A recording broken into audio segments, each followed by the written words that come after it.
Is the CIA an army of individuals who have a license to kill? It's like Murder Incorporated, right? Oh, are you kidding? The CIA makes the mafia look like a Sunday school class. I mean, this is the problem with what's actually happening in Afghanistan. Look, the CIA has done in this country, what they've done to us is unbelievable. Look at the terrorist acts that have occurred. The CIA behind most, if not all of them. We had the Marine barracks. We had our embassy in Kenya. We had Pan Am 103. We had the USS Cole. We had Oklahoma City. We had the World Trade Center in 1993.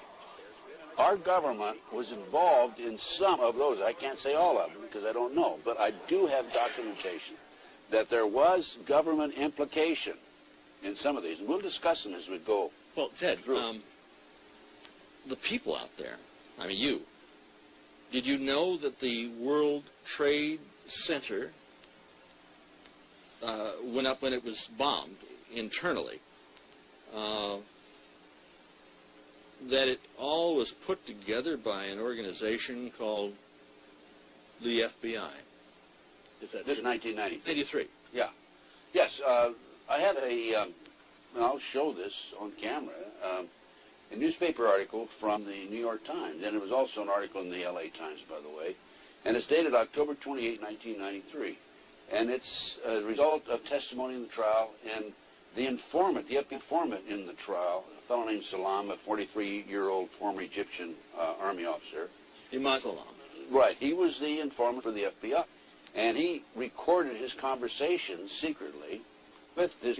So when it came time for trial, he said, hey, wait a minute, here's what really happened. Now, he told the FBI in advance that they were going to bomb it. He was assigned, given the assignment to put the bomb together, and he went to his supervisor, his FBI supervisor, and said, we're going to put a dummy bomb in here, right? And the FBI supervisor said, no, we're going to put a real bomb. Oh, wait a minute. Let's name names. John Antisef. Was the supervisor. Yeah, he was the supervisor for the FBI, and he winds up in with having something to do with the Kenya investigation. So here's a guy who's involved in setting up the World Trade Center for to be blown up, and it resulted in the deaths of six individuals, over 1,000 injured.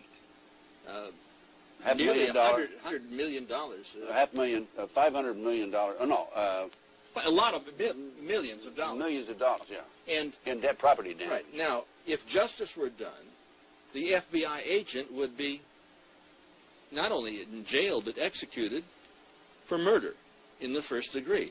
And is the chief suspect in the attack upon the World Trade Center on September 11th,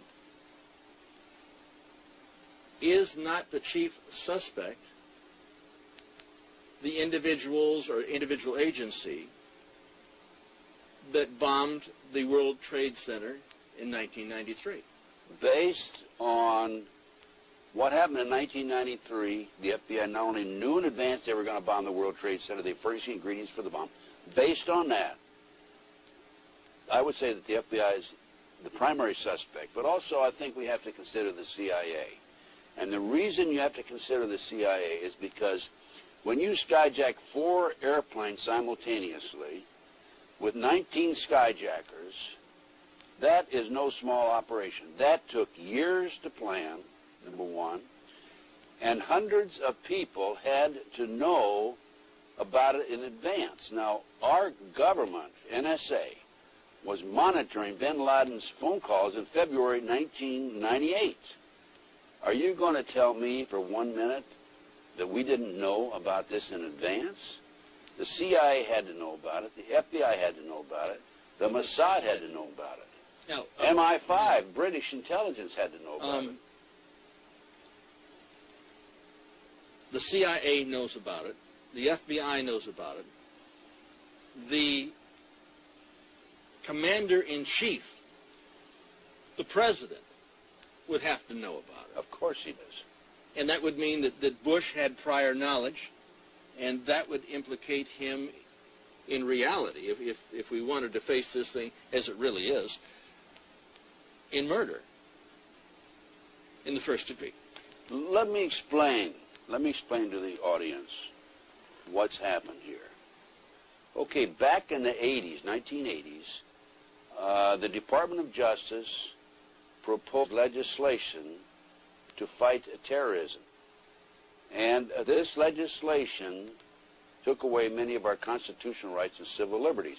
One of the authors, a female attorney with the Department of Justice, publicly made this statement. I've got her name on my file someplace, that before this passes, people will have to be killed.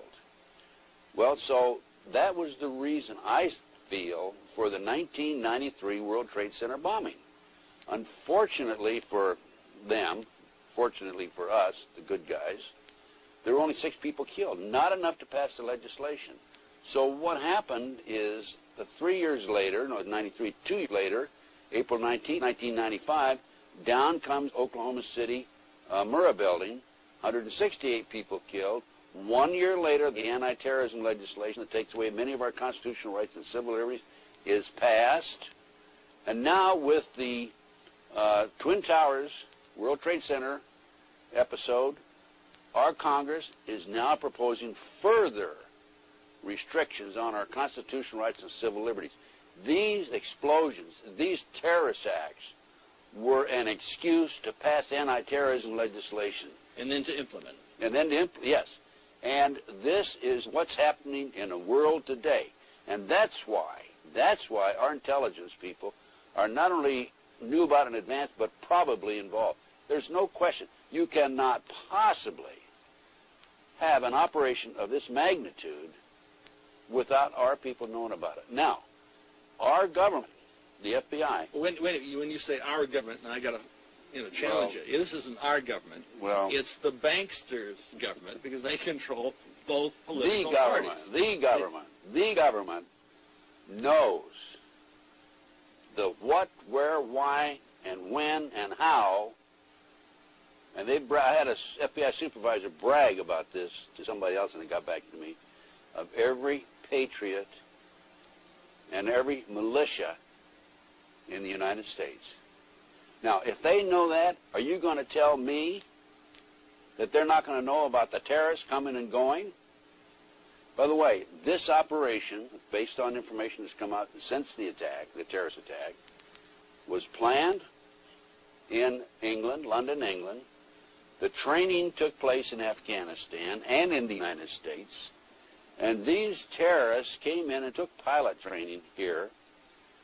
And as I said earlier, bin Laden's phone conversations were monitored, according to the press, in February 1998. Are you going to say they didn't monitor them after that? No. Well, wait a minute, no. The NSA employs probably 150,000 people. I don't know what their payroll is. I mean, it's the number of personnel. But they have taps on virtually everybody in America. This was part of the anti-terrorism legislation that was passed after Oklahoma City. Well, that's exactly what Adolf Hitler did when he burnt down the Reichstag. Well, why do you think